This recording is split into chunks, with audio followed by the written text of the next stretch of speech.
Welcome to Geek Out, good place to go. To geek out, good to go. Today we are discussing The Boys episodes 3 and 4.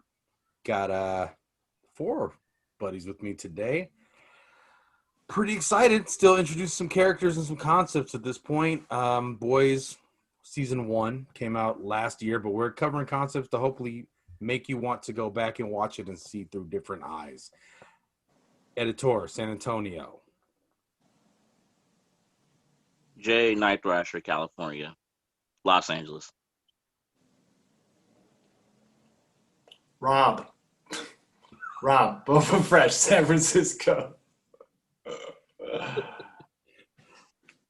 This is Glenn in Washington. Yeah, Big Greg, G Money, West Hills, go Lakers. What's good? Hey man, I was G Money, bro. Oh, you could be G Money. Okay. All right, Big Greg, Nino Brown, West Hills, Oh shit, CMB. CNB. All right, I guess all five of us are CMB today. We all we got. That's right. So Yes, Boys, I am. season 1, my brother's keeper. Yes, season 1, The Boys episodes 3 and 4. We're gonna not really go chronologically here. We're kind of talking about concepts and things that are introduced. Kind of starts with Translucent's beautiful death that some couldn't see and some could, and the A-Train shockwave race is another thing. A lot of motifs, a lot of people moving forward. For example, Starlight and Huey kind of ending their own life. Starlight through her costume change. Huey through wrecking his room with all the characters from the 7. Ed, I love this new Ed. This is great stuff. Sorry to have stopped you. I'm just overwhelmed with how good you are right now. Oh, I have my notes. I've been. Yeah, I love it. I love it. that you're rocking your championship LeBron hairdo. It's really tight right here. What I paid for is this area. I'm saving up for this. Hey, Don, let me know how it turns out, bro. All you gotta do is get a NBA Finals trophy, and you're good, man. Oh my God, bro. Okay, sorry. So Ed, you were saying about Huey and Starlight and motifs. So there's some transitions here. The most obvious is Huey when he goes home to get his clothes that he wanted himself. He did not want them to get clothes for him. Is kind of going back to his old life and the way he looks around, holds the A-Train doll, trashes his room, which is obviously symbolic of fuck the 7, I'm gonna ruin everything. And Starlight with her new costume that she's introduced to, since her star is rising now as a member of the 7, and they want to obviously change her image. She does not want to show skin. She's obviously a church-going person, and she ends up taking the bait and wearing the outfit, which has repercussions later in scenes, and that is very symbolic of both of them. One purposely throwing his old life away to start a new one, and one forcibly being made to change their old life. So a lot there to unpack. What'd you guys see in that first 2 episodes? Episodes 3 and 4. In the points that you just brought up, I think it's a very solid points again that were eloquently delivered. The duality of those characters, the revelation of heroes being bad, good people being turned to evil, the hollowness of the toys, the Wreck the Room was very MTV video to me. And then I stopped and I thought about it. Like, I was like, this looks like a comic frame. Like the way that they're actually doing this, like this would have been drawn. And the Starlight aspect, I think, was great because you end up having her compromise through her showing of the skin. You see the bigger compromise that she's getting because it's not just that she goes to church. It's not just like a casual, I go to church because I go to church. She goes to church because God willed her to be Starlight. And so she has this very intense connection with that part of her life and the power set that she has. And then that's being exploited, not just by the Seven, but, you know, physically. And she's learning that people literally just manufacture their histories. And obviously the satire that's going on there with how we treat our celebrities and elevate them to godhoods. It's funny though, because she could be Starlight, right? And she didn't have to be. And it's funny. It was posed this way to her when she says, I'm not wearing the uniform." And old girl's like, "That is your prerogative, but you cannot wear the uniform outside of the Seven." And then when that hit her, like, okay, they will kick me out for this. Then she's got a moral dilemma. And what does she choose? She chooses to stay in the Seven, right? I'm fine. Fine. Cleavage it is, right? I'll just ask forgiveness from the Lord later. You know what I mean? Yeah, but off of that costume, she ends up getting Huey telling her later in episode 4, then just quit your job, which is technically saying don't wear the outfit, right? Just get out of there. This is the job you were complaining about in episode 2. And then also that scene where that little girl's like, I'm saving up to get your new costume. And right. She looks around. One line that I wanted to note in regards to the outfit, her religious aspect, and selling out on the corporate level, that's very much a parallel of our vice president and president in this way that people's morals are ending up being compromised and the messaging that they're supposed to be getting across because of corporate capitalist influences, and those corporate capitalist influences beat out God. Damn. I think it goes to show you how much, you know, when it comes down to your morality, how much does it really mean to you? Because, I mean, it's easy for Huey to go say, just go quit your job. But at the same time, their jobs are different. I mean, Huey worked in the recording. He worked in the electronics store. And yeah, if you're blue collar, you can go maybe you can go quit your job and do something else. But this is a high ranking job. You're part of 7. You're on national television. You're in media. You're a figure to everyone. You can't just quit because that comes with ramifications. So, you know, at what point does your morality? At what point do you? It asks a question to the person, to the one person. At what point does your morality, you know, mean something to you? I mean, does it mean so much that you'll quit your job, that you'll quit your high-paying job? I'm like, or is it money? It's like, hey, you know what? Forget my morality. I need this job. No, you're right. But then also on the other side, it's like if she quits, she can't be the voice for that little girl to hear. That little girl needed to hear, you know what? Save your money. That costume, I like it better. You know what I mean? Like she can't be the voice to stop consumer corporate America from taking over this little girl and saying that costume is stupid. The one I'm wearing is stupid. The one you're wearing is the one I like. It's my original. Save your money for something else. You know what I mean? If she leaves this conglomerate, there is no voice for that. And I think she kind of realizes that too. It's not just I'm getting paid and I'm famous. It's kind of like I get to be the voice that doesn't exist in the 7 right now. No, I think it also comes down like it's another interesting tidbit of that scene is that like it's the death of both of their childhoods, right? Like in one way or another. You know, one of them is it realizes that where the other one is kind of slowly coming to terms to it. And with her telling that girl that she's trying to preserve the innocence of her childhood, while the other, you know, Huey and Starlight, they're you know, their childhood's dead, it's gone. Like it's not what they thought it was. This is a lot more sinister and darker than what they initially thought. So, you know, her telling her to keep that costume is kind of just like, hey man, just stay innocent. like a little bit longer, you know, like keeping it intact, like that illusion intact for her.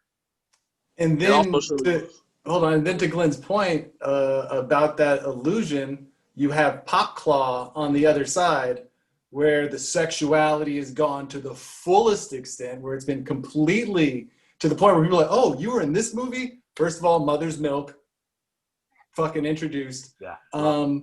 But Pop Claw is this other into sexuality, and I mean, it gets extremely violent with the sex and the way that everything happens. But like I said, that's, again, we're talking about juxtapositions and the way that that's juxtaposed against Starlight and that little girl's interaction. And also Huey sheds his own uniform so he can continue on with his journey. it also shows you how far corporate America is willing to go. It also exposes the religion. We're talking about the church, and it just shows you the behind the scenes. I mean, this show in itself. I mean, with the scenes with the Church of the Collective, and and how Vought will expose. I mean, certain jobs out there will do it as well. We don't know that, but Vought, it shows you how Vought basically is representing corporate America, and they will test your morality. So I get your point, Ed, and what you said, as far as like, you know what, I don't want to ruin your childhood. If I have to make a sacrifice for my own for my own morality to protect your childhood, then I will do that. But it just shows you how far corporate America will go. I mean, it also, sex sells. That's what Vought is saying. Sex sells. So on that note, Yeah. let's just stick with the female presence in this, because Queen Maeve is also introduced in this episode. Greg, what did you think about Queen Maeve's intro and what her dichotomy is with Homelander when we first meet her? Like I said, this is hard for me to talk about because I know what's happening. Next, just putting it in this little thing. I mean, her introduction to me was cool. Like I said, I didn't read the comics, so I don't have a comparison. So I'm going strictly off of the show, right? And just off of the show, it's like, okay, it's cool, Queen Maeve. All right, we'll get in and see what that's about later. Homelander is hella awkward around her, so I'm pretty sure he banged at some point. That's what I get out of it. I get what you're saying. It's hella passive compared to Starlight. Compared to what we're in the middle of. You know what I mean? And she's been around for a while, so like Starlight. I'll have more to say, and actually probably in the next blocks we review about Queen Maeve. Yeah, but that's fair to say. Compound V is revealed in this as well. Yeah. I thought that would jump something. It did get hella quiet. Anyway, Compound V was really interesting. I thought it was an excellent metaphor for drugs and the imbalance that they can cause in even the greatest of heroes. Yeah, especially because we know what it's going to become down the road, right. And it's only equated to a steroid at this point for supers. So, right. Just on that note, it's interesting. Because did you bring up Sammy Sosa already? I did. Yeah, I'm just saying, like, that whole home run derby was celebrated, powered by Compound V. So how for sure they don't for sure steroids. So was the race. But it's interesting. I mean, introduced the concept. It kind of introduced the concept of one being a junkie. We sees that on A Train as well. I mean it kind of gave me a new meaning. Well, not a meaning, but a new revelation where it's like, you would think that, because I'm thinking this guy's like the Flash. And I'm like, okay, cool. He's like the Flash, man. Natural speed. But it took a turn when I see this dude is like, he's on the Compound V. He started off super fast, and he's taking the Compound V to keep him in the game longer than he should be. Because like Marathon Man, they just...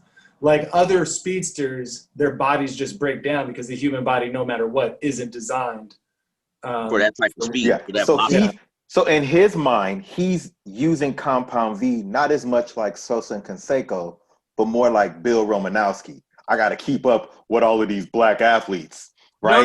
No, because he does train with his. You know what I'm talking about, Rob? I hate you guys. He does.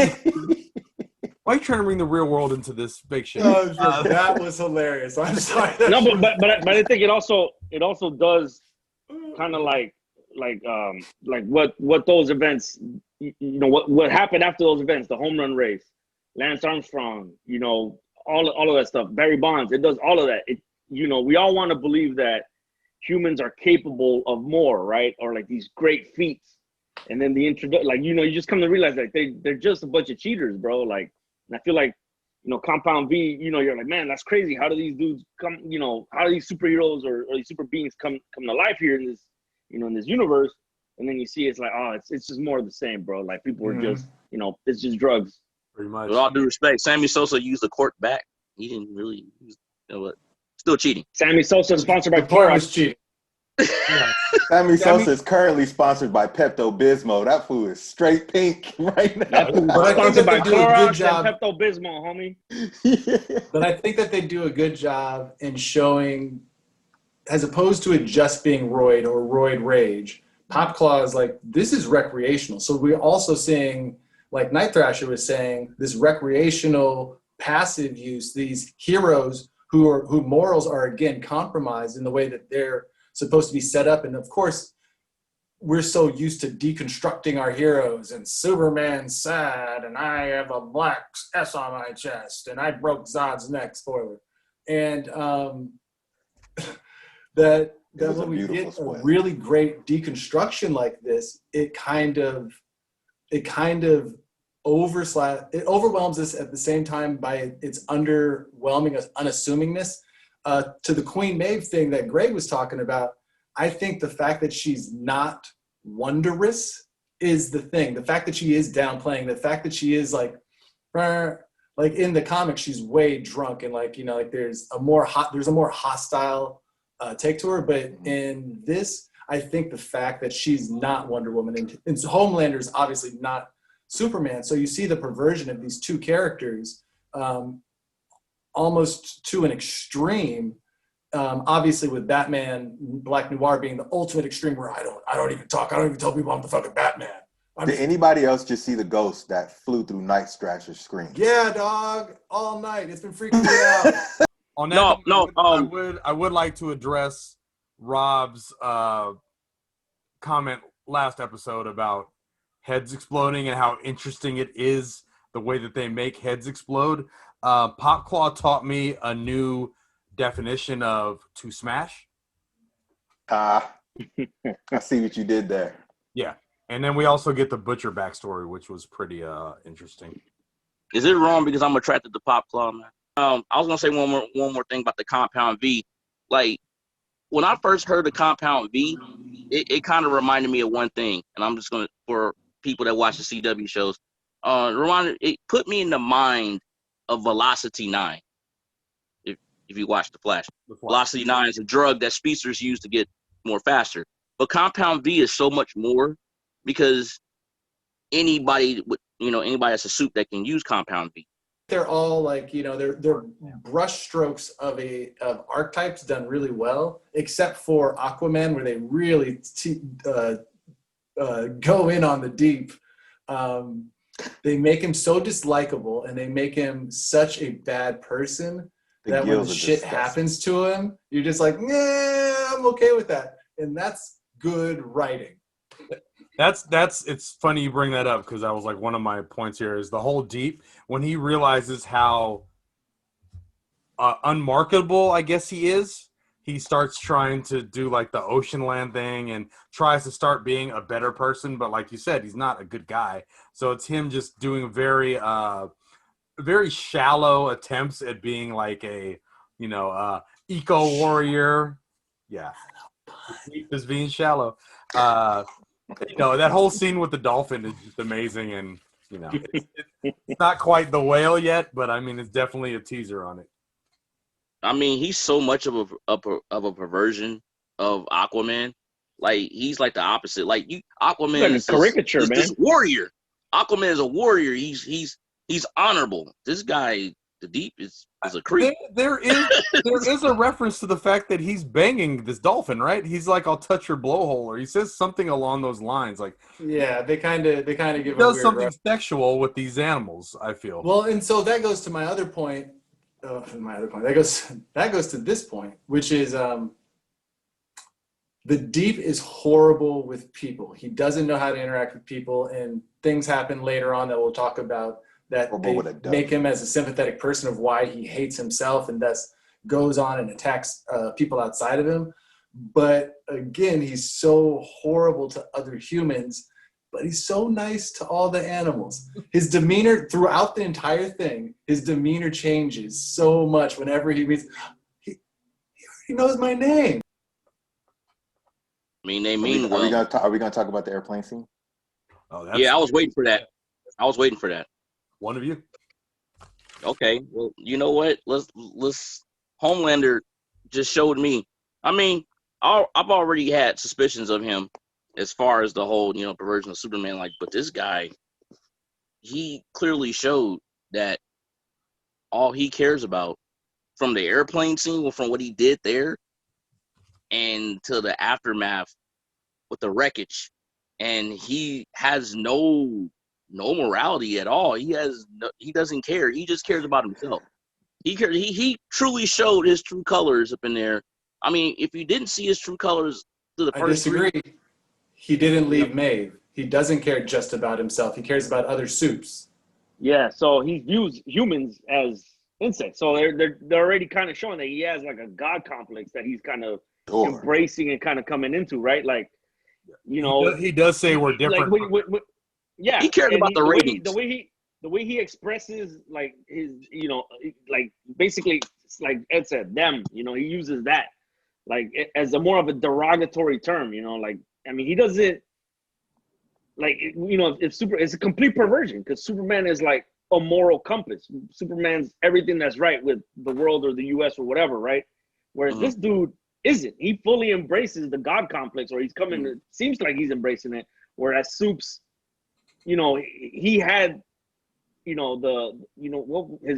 parents to like humanize him and keep him grounded. This dude didn't have any of that stuff, right? And like that's kind of what they touch upon with like the I gotta disagree. he's yearning He's yearning for that with the whole mom stuff though. Like he's yearning for that like that childhood stuff, but he doesn't have what Supes had, which is like a strong foundation. What I'll get into is there are moments in this show that blow me away in what they've done in regards to the comic book adaptation. And the comic book adaptation, spoiler alert for 5 seconds, this happens on 9/11. This is the 9/11 of their world. But everything happens, but no one knows that it's them that made this fucking plane go down. And so like it's this extra layer of a big secret. And that's a great conspiracy story, but that would have thrown the entire thing off. So the way that they ended up doing this and really humanizing like the people clawing at them, winning it back, the way that he gets mad and like you're almost in your seat, like get pushed back. The acting in the scene is fucking superb. But it also highlights the ridiculousness of what we expect of these power sets. Yeah, Superman's super strong, but that doesn't stop the structure of the thing from actually falling apart because it can't take being held from one point. Right. And so the limitation that you see on their gods, and it's funny because Homelander with, like Night Thrasher saying, Homelander with his God complex is like, I am not God. In this scene, his limitations are right in front of him. And it's, again, one of these beautiful bits of acting. And he's like, I can't be here. Like, it's like, I can't go down with this. And it's not limited to just his ego and his view, his media presence. It's about like him. It's about his belief in him being capable of doing anything. My focus on this scene is not on Homelander, it's Queen Mog.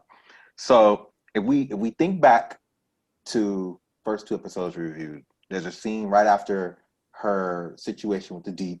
Starlight's in the bathroom, she's trying to like compose herself, right? It was Queen Mog that walks by her, right? And it's like, hey, knock that shit off, clean up, don't let him see you like that, right? And you're thinking, okay, she's got it under control, she's been through this shit, you know what I'm saying? She knows what to do. Fast forward, now they're on the plane. She's now faced with a situation where she has moral dilemma, right? There's no way I should let all of these people die, right? I should do something about it. Homelander's like, fuck that. And he's giving her the, come here, come on, let's go. And she's like, but all these people, and he's like, we can't be here. We can't save them. Let's go. Let's save us. Right? So I don't know. The scariest thing in this show is Homelander's eyes lighting up. Because when that happens, he's lost control. Right? And so these people don't even understand that. They don't have our perspective, and they still saw the evil. When the people started approaching, he's like, "Get the fuck back!" And his eyes light up. Laser. As soon as that happens, homeboy turns around, pulls out his cell phone, calls home, is like, "Yeah, tell your mom I love her." Yeah, no, it's this is a wrap. Trotter said this in the previous episode. You underestimate the power of someone who can shoot lasers out of their eyes. Like, there is something about that will make you bend to their will. Even though you think you're the strongest person, you just see that and you're like, something innate is going to be like, maybe I'm just not going to go for that right now. But it also kind of shows like why, like, you know, the whole show is kind of just like there's this arrogance on the humans' part. It's like, yo, we got this guy under control, but they're afraid of him, right? Like, and you kind of get a glimpse of like, yo, why are they afraid of him? Like, that's because at that point, like Strider said, like even you're taking it back, like, fuck, dude, you know, like that's some heavy shit. When he lit up those eyes in the plane, you're like, oh, I get it, and it's understandable. I mean, like the fear is so deep is that these people are about to die and they were afraid about getting killed instead of trying to do something else, right? Like they're about to die, you know, like that's how much fear and respect like this motherfucker commands, you know. Damn. So yeah, I never just got about that until you said that right now. We just geeked out. Yeah. As I said, this is these 2 episodes have introduced more people that were not introduced. We're still not at a full character roster yet.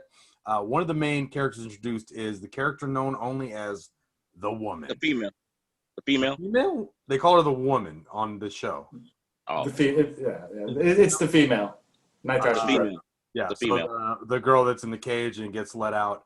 And the best way I can like summarize who she ends up being in the show is that whole Spice Girl analogy, which was pretty cool. She ain't no Spice Girl. No, well, Frenchie is like, maybe she is one of the Spice Girls, and that is kind of the impetus of everything he does in episode 4 of trying to save her and stuff. And, you know, I just, she's not obviously like who she's going to be yet, but they're definitely foreshadowing her in this episode. And I did also like the nod to Wee Huey, which is what he's called in the comics. And Frenchie starts calling him Petite Huey. Which is Frenchie stood up the Homelander. I got a question though. Frenchie stood up the Homelander. Like, I'm 6 feet tall. Why are you calling me that? Yeah, no, Frenchie stood up the Homelander in the truck when Homelander's like, Frenchie's a G. Yeah, Frenchie. You know what's funny? Yeah, Frenchie is fucking legit, dude. There's a lot of funny stuff.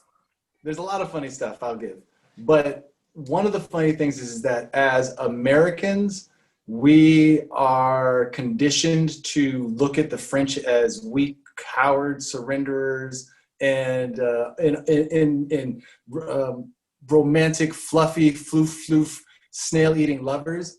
And Frenchie is all of that hardcore. He says, I'm more American than you, 2 mothers' milk. Yeah. See? And he is like, he's this immigrant. Yeah. He is this immigrant who has become American, and to the extreme by being himself even more. Frenchie is by far, in a show filled with amazing characters, Frenchie is by far one of my favorite characters who I did not think I would enjoy as much as I there's scenes where I'm like, you know, at first I was like, man, like his accent's really thick, he's hard to understand, but no, he really grows on you, dude. Like his compassion and his, you know, how he thinks things through, he's like, yo, you look at all these other badasses, Butcher, Mother's Milk, and you're like, and to a degree, you're like, you know, they're cool, but Frenchie is like 100%. If I had a crew like this, I'd want that guy there. You know, I mean, he figured out a way so legit for him to figure out a way to kill Translucent. Like the way his thinking, the way his thinking is as far as weapons and everything. I mean, clearly the tech guy. The only thing I've been trying to figure out, he's compassionate. You know, it's just he is. Yeah, his relationship with the female. Yeah, is he a tech guy or is he the crazy bomb dude? I've been trying to figure that out though. Both. I've been trying to figure that out. Okay, I think he's both. Yeah. Again, like the motifs of heroes changing, transitioning, changing uniforms. Mother's Milk also gets out of his work uniform into his dope hip hop uniform. We have a beautiful third episode to propel us forward, and Ed's just really set the bar high with his motif talk. I will also say, like, the dichotomy of the whole hero talk is the fact that Homelander constantly tells the people that you're the real heroes. And then under his breath, he's like, fucking cocksuckers, or you guys fucking suck. You know what I mean? So it's like, he almost, what you're saying, he mocks, and then it reinforces somehow the fact that everyone is truly a hero, when it's kind of a sarcastic comment that could be made as well. All right, on that note, closing out, Editor, San Antonio. Can't wait for 5 and 6. I think we're going to have a lot of different stuff to talk about on that one. Boba Fresh from San Francisco. Here's a couple for you, Ed. Boba Fresh from San Francisco signing out. Boba Fresh from San Francisco, that was totally wild. Thanks for coming and geeking out. Check Geek Out, Boba_Fresh at Instagram. And check out, of course, the Geek Out page on Facebook. Get off that Compound V, bro. Compound V is Velocity 9. This Angel does, Holmes. What was his name? Speed McGee, right? The guy that had the Compound V in the Flash comic? Yeah. Speed McGee. I'm going to put that right here. Yeah, in the Flash comic. Yeah, you're right. Cracky speedster. Anyway, sorry. Close out, people. Sorry. This is Glenn from Washington. Yep. Night Thrasher, Jay from Los Angeles, California. Big Greg, G Money, Nino Black from West Hills, California, signing out. Peace. I am my brother's keeper. Until next time. We all we got. Nice. That's a good closeout. Hey.